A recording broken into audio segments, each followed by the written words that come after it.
Welcome back to our channel, where we dive into the most gripping, heart-stopping moments of your favorite daytime dramas. Today is a truly spectacular day to unpack the latest explosive twists that have left us all completely speechless. The landscape of Los Angeles has just shifted in a monumental way, and we are here to break down every single thrilling detail. Grab your favorite beverage, settle in, and let us explore the dark, hidden corners of the fashion world.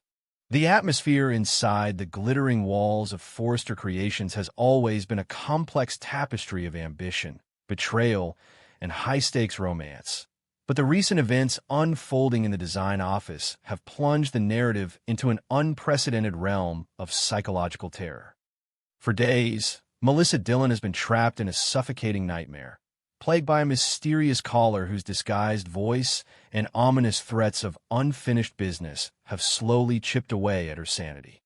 The audience has watched Dillon jump at shadows, her nerves frayed to the absolute breaking point as she navigated the dazzling corridors of the fashion empire with the constant, paralyzing dread that a ghost from her past was lurking just out of sight. Many speculated that the tormentor was a phantom of Luna Nozawa, returning from the grave to exact a terrible vengeance, or perhaps a dangerous figure from a forgotten chapter of Dillon's life.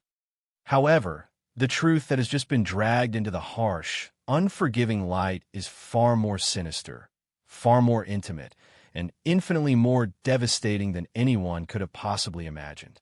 In a fiery, breathtaking confrontation that will undoubtedly go down in the annals of daytime television history, the identity of the relentless stalker has finally been unmasked. As the heavy oak doors of the design office clicked shut, sealing Dillon in a suffocating vacuum of silence, the shadowy figure that stepped forward was not a resurrected ghost or an anonymous monster. It was Electra Forrester.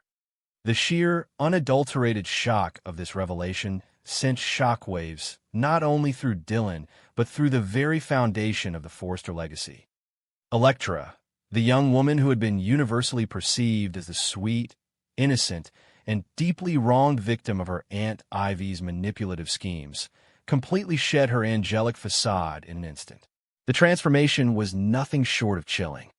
The soft, vulnerable girl who had wept over an intercepted letter and begged for a second chance at love evaporated, replaced by a cold, calculating, and deeply vengeful woman whose eyes burned with a terrifying, obsessive intensity. To understand the sheer magnitude of Electra's dark metamorphosis, one must delve deep into the labyrinthine psychology of a woman who feels her heart has been fundamentally robbed. The catalyst for this terrifying behavioral shift is deeply rooted in the chaotic romantic quadrangle that has consumed the younger generation of the Forrester and Spencer dynasties. Electra successfully fought tooth and nail to expose Ivy's sabotage, believing that once the truth was revealed, her path to a perfect reunion with Will Spencer would be entirely unobstructed. Yet, despite her victory over her aunt's machinations, Electra made a soul-crushing discovery. She realized that Will's heart, despite his outward attempts at reconciliation, remained inexplicably and stubbornly tethered to Melissa Dillon. The agonizing realization that she was competing against a ghost of a relationship, though it was still lingering on his profound connection with Dillon, ignited a toxic inferno of jealousy within Electra. It was a jealousy so potent, so corrosive, that it completely warped her moral compass, turning the once innocent Forrester heiress into a relentless predator. As the confrontation in the design office escalated, the air grew thick with a palpable, suffocating tension. Electra did not yell. She did not throw a frantic, emotional tantrum. Instead, she spoke with a chilling, measured calmness that was far more terrifying than any scream. She meticulously outlined her profound hatred for the fact that Will was still emotionally invested in Dillon. Every word she spoke dripped with a venomous disdain, revealing a deeply ingrained sense of entitlement born from her Forrester lineage. In Electra's twisted perception, it was an unforgivable insult that a man of Will Spencer's caliber would look past a Forrester and continue to harbor feelings for someone she deemed profoundly beneath her. This was no longer just a battle for a man's affection. It was a ruthless crusade to eliminate a perceived infection from her perfect, privileged world. The psychological warfare Electra unleashed upon Dylan was a masterclass in cruelty. Knowing precisely where to strike to inflict the maximum amount of agonizing pain, Electra bypassed professional critiques and went straight for the jugular of Dylan's deepest, most paralyzing trauma. With a cruel, mocking smile, Electra threatened to meticulously dismantle Dylan's hard-fought reputation at Forrester Creations by exposing the darkest, most humiliating chapters of her impoverished past. The glittering world of haute couture is built on an illusion of flawless perfection, a gilded cage where pedigree and wealth are the ultimate currencies. Electra promised to shatter Dylan's place in this world by broadcasting the undeniable truth that Dylan had once been completely destitute, living in her car, desperately fighting just to survive another night on the unforgiving streets. For Dylan, the threat of having her past homelessness dragged into the unforgiving spotlight of the Forrester boardroom was a fate worse than death. The fear of losing her job, of being cast out of the safety she had so desperately clawed her way into, is a primal dread that has dictated her every move. R.J. Forrester had already recognized this vulnerability, attempting to leverage her fear of homelessness to force her into a manipulative alliance. But while R.J.'s coercion was a crude, tactical maneuver, Electra's threat was a deeply personal, annihilating strike aimed directly at Dylan's soul. The thought of the wealthy, elite designers and executives looking at her with pity, disgust, or mockery was enough to make Dylan's blood run entirely cold. Electra knew that by weaponizing Dylan's poverty, she was stripping away every ounce of dignity the young woman possessed, reducing her back to the terrified, shivering girl sleeping behind the wheel of a rusted vehicle. However, the sheer cruelty of exposing Dylan's past was only the prelude to the ultimate, horrifying ultimatum that Electra delivered. As Dylan stood trembling, her world collapsing around her, Electra crossed a boundary so dark, so irreversibly sinister, that it completely redefined her character. Leaning in close, her voice dropping to a dangerous, conspiratorial whisper, Electra demanded that Dylan pack her bags and leave Los Angeles immediately. And if she refused, Electra promised to orchestrate a nightmare so profound, so inescapable, that the tragic death of Luna Nozoa would look like a mere prologue. Luna's death is just the beginning, Electra hissed, a statement that hung in the air like a lethal, invisible gas. This chilling invocation of Luna's tragic demise added an entirely new layer of horror to the confrontation. The audience is left reeling, desperately trying to unpack the terrifying implications of Electra's words. Is Electra merely using the trauma and mystery surrounding Luna's death as a psychological weapon to break Dylan's spirit? Or is she implying something far more nefarious? Is it possible that the sweet, innocent Electra Forrester possesses a darkness capable of actual, physical violence?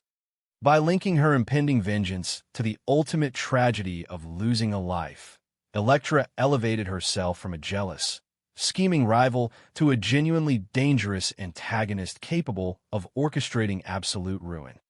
The threat suggests a level of premeditated malice that proves Electra has completely severed ties with her conscience.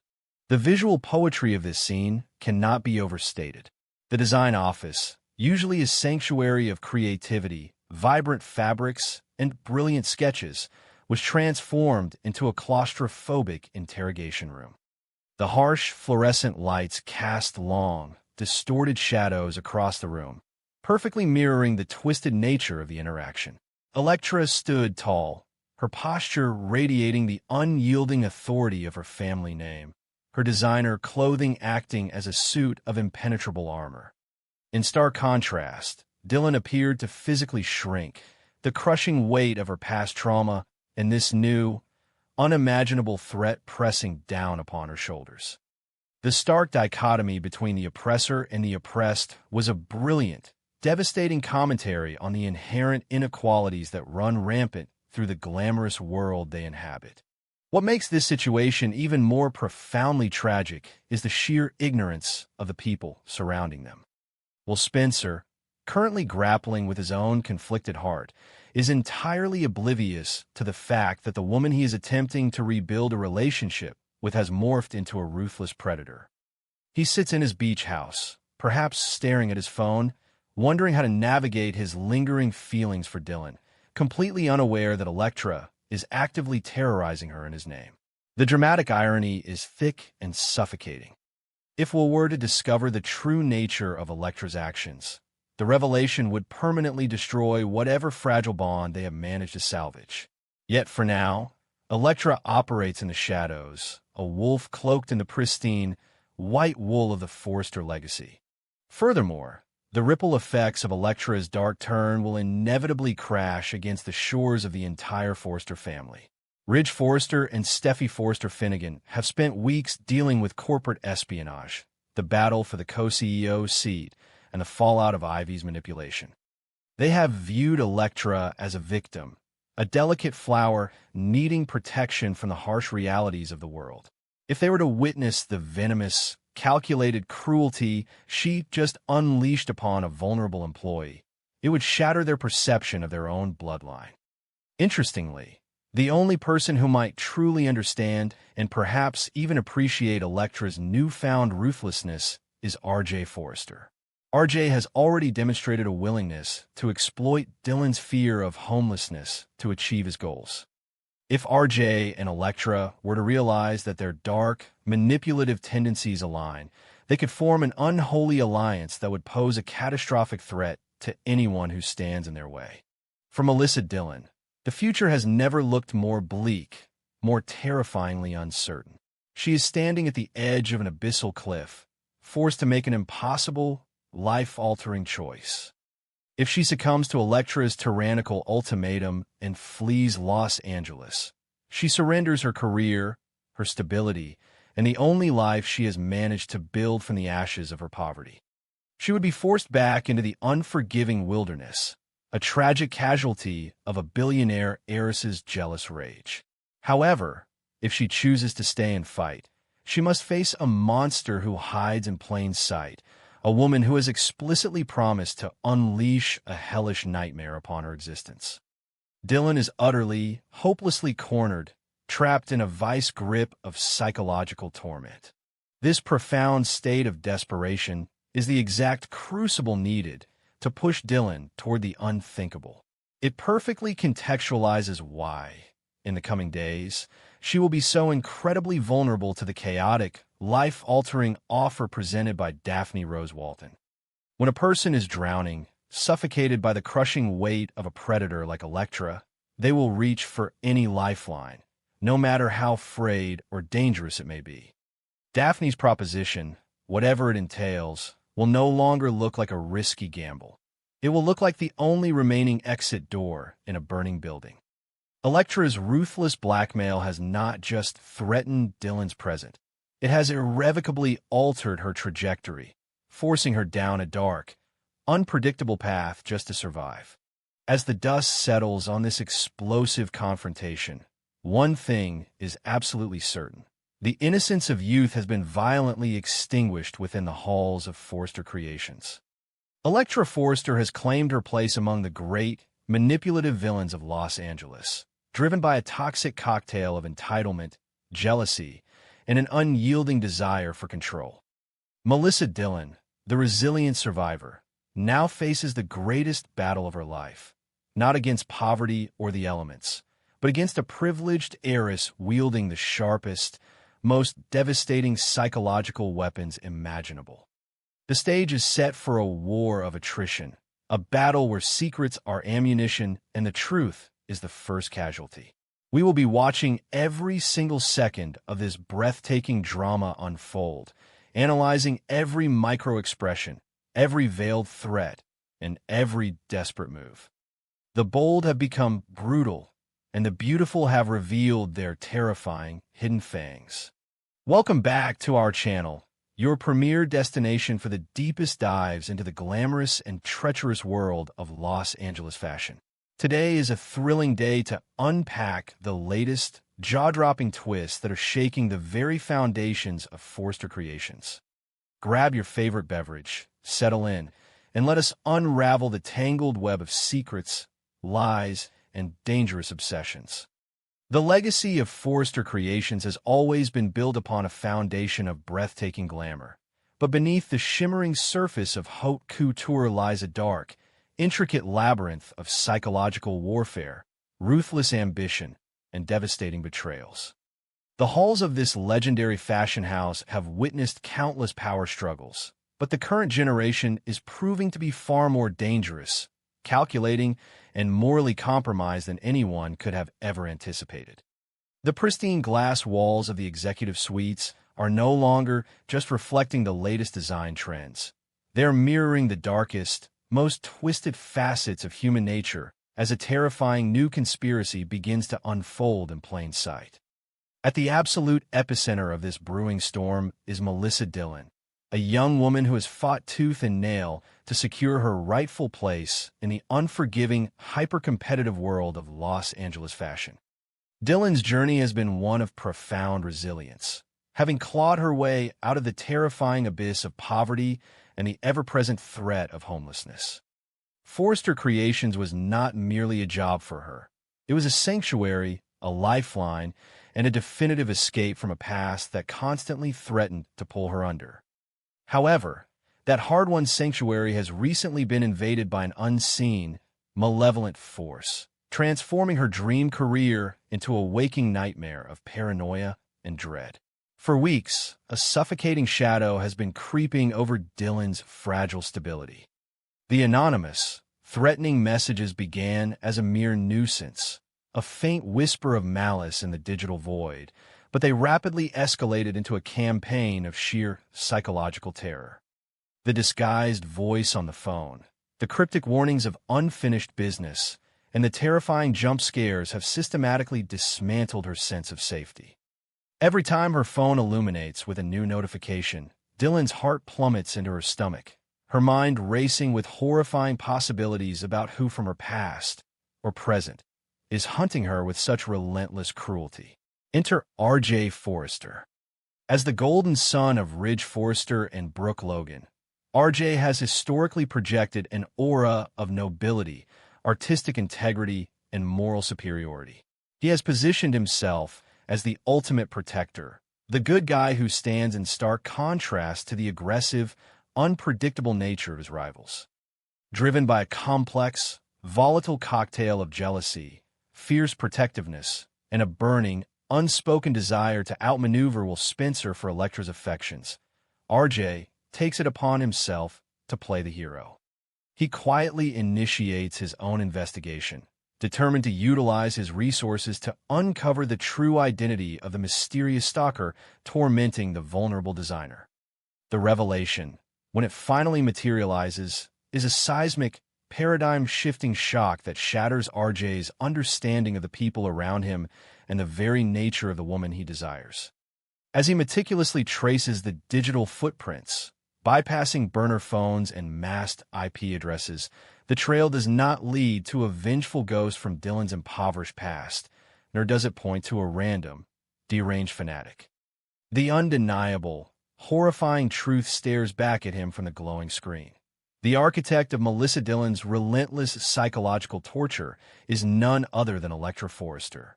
Electra Forrester, the beautiful, seemingly conflicted, and delicate woman who has captured the hearts of both Will Spencer and R.J. Forrester is, in reality, the mastermind behind a campaign of unadulterated malice. The sheer magnitude of this discovery forces R.J. into a state of temporary paralysis. The woman he has been fiercely defending, the woman he views as a victim of Ivy's manipulations and Will's emotional negligence, is actively destroying another woman's sanity just to clear her path. It is a moment of profound clarity that strips away the romanticized illusion of Electra, revealing a ruthless, calculating predator lurking beneath a flawless exterior. In a pivotal moment that will forever redefine his character and alter the trajectory of his life, R.J. Forrester does not march into the executive suite to expose Electra's heinous crimes. He does not alert security, nor does he run to comfort the terrified Dylan. Instead, a dark, opportunistic, and profoundly twisted calculus begins to form in his mind. The moral compass that once guided him shatters, replaced by a cold, strategic ambition. RJ realizes that exposing Electra would undoubtedly destroy her reputation and her career, but more importantly, it would push her further away from him, perhaps straight into the forgiving, noble, and ultimately suffocating arms of Will Spencer. RJ's internal monologue shifts from shock to a sinister realization of absolute power. He understands that Will Spencer, for all his flaws, operates on a fundamental code of decency. If it were to discover that Electra is a sociopathic stalker, the revelation would irrevocably destroy their bond. Will would be utterly repulsed. But RJ sees an opportunity to bind Electra to him in a way that Will never could. By becoming the sole keeper of Electra's darkest, most damning secret, RJ transitions from a mere romantic rival into an indispensable co-conspirator. He decides to embrace the darkness, willingly stepping into the role of her lethal protector. Armed with this explosive, life-altering knowledge, RJ sets a masterful, sinister plan into motion. He recognizes that to fully win Electra's loyalty and alienate Will, he must deliver exactly what Electra wants: the complete and total expulsion of Melissa Dillon from Forrester Creations. RJ summons Dillon into the quiet, imposing, and isolated confines of the Forrester Creations executive office. The atmosphere is thick with an unspoken tension, the heavy silence amplifying the sound of Dillon's racing, terrified heartbeat as she sits across from the man she desperately hopes is her ally. RJ orchestrates a masterclass in emotional manipulation and psychological gaslighting. He adopts the solemn, deeply burdened demeanor of a compassionate leader who is being forced to make an impossible, heartbreaking choice for the greater good. He looks into Dillon's exhausted, fearful eyes and delivers a performance worthy of an Oscar. He tells her that he has been looking into the stalker, that the threat level has escalated far beyond anything they initially anticipated, and that the situation has become critically dangerous. He weaves a web of terrifying lies, convincing her that the stalker is an unstoppable force that the company's security can no longer contain. With chilling precision, RJ leverages the full, crushing weight of his corporate authority.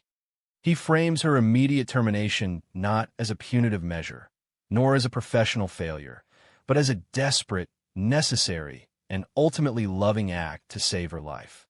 "I'm doing this to protect you," he lies smoothly, his voice dripping with false sincerity. He insists that her continued presence at Forrester Creations is a beacon for the stalker, and that the only way to ensure her physical safety is for her to disappear, to sever all ties with the company, and to walk away from everything she has built. For Melissa Dillon, the immaculate walls of the executive office seem to violently close in, suffocating her with the sheer, unbearable magnitude of her sudden downfall. The panic that grips her is absolute, visceral, and entirely paralyzing. She is not just losing a prestigious job. She is losing her anchor, her creative community, and her only tangible defense against the terrifying, ever-present prospect of returning to a life of destitution and homelessness. The financial security she fought so desperately to achieve is being ripped away from her in the blink of an eye, leaving her staring into an abyss of uncertainty. The betrayal cuts infinitely deeper than the loss of her livelihood. Dillon looks into RJ's eyes, desperately searching for a glimmer of hope, a secondary option, or a promise of support, but she sees only the resolute, unyielding finality of a man she once trusted as a staunch ally and friend. She realizes, with a sickening jolt of clarity, that even the people she believed were in her corner